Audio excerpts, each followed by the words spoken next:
Over the past few weeks, we've been looking at what our ultimate future hope is as Christians, and how once Jesus comes back that we'll be living on the new heaven and the new earth, and what this means to be new creation. And last week we looked at where do we go when we die now? What does the concept of heaven mean, and what is heaven like? And this week we'll be looking at what this means for us today. How should we live practically, knowing what our future hope is? This week we're going to look at an example of the apostles from Acts 5.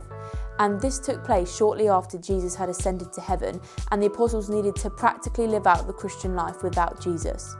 And the Pharisees were jealous of them, so they put them in prison.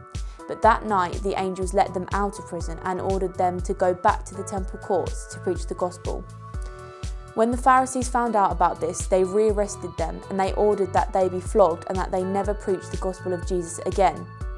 But then the passage says that the apostles then went to every house, and every place they went, they preached the gospel, and it said that they went away rejoicing. This is a really good example of the apostles who showed faith and courage in the face of adversity, when they could have faced death or prison or flogging, but they weren't afraid to carry on preaching for Jesus. And it actually says that they went away rejoicing, which is a really powerful example that they weren't burdened, they weren't moaning, they weren't frustrated with the circumstances, but actually they were joyful that they were making sacrifices for Jesus, that they were serving him. This can still really speak to us today, because as the disciples had so much faith and confidence in that Jesus would do what he said he would do and that he would return, they didn't have fear, they had joy in facing oppositions, in being imprisoned or being flogged or tortured or being put to death. They weren't afraid because they knew that their hope was in Jesus. They knew that they would be with Jesus, and this affected how they lived out their day-to-day life.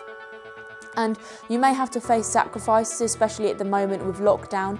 Maybe you can't see loved ones, or there's added stress with college or with work or with school. But we can have confidence and joy that we will be with Jesus one day, and that this life here on earth currently is only temporary, but there is a future hope with Jesus. On Sunday, we're going to be looking at Matthew 25, so have a read through this week at the different parables that Jesus mentions about getting ready, and join us on Sunday ready to share some of your thoughts.